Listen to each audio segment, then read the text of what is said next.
so to actually knit, you're going to do very similar to casting on, only this time we're not going to pull our loop up and put it back on the left needle. We're going to keep it on our right needle. So that process is right needle into the back of your stitch, yarn around and through the middle,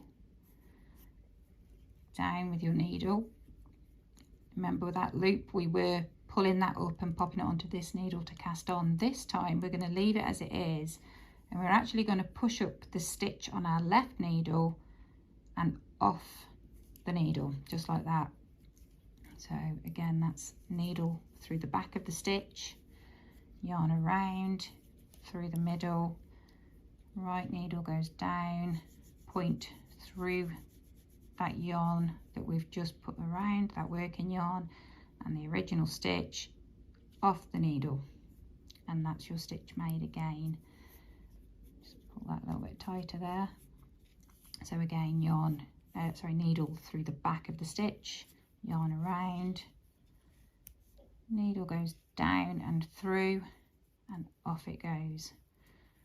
I was once told of a funny way to remember this, which was to stab the Munster, strangle the Munster,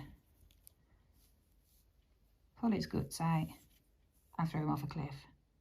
Not the most pleasant sounding, but an easy way to remember it. So that was stab the Munster, strangle the Munster, rip his guts out and throw him off a cliff. Okay, or for those of us that can remember a bit easier, so it's needle through the back of the stitch, yarn around, down with your needle, and point goes through, and that original stitch off the needle. So I'll just continue working those stitches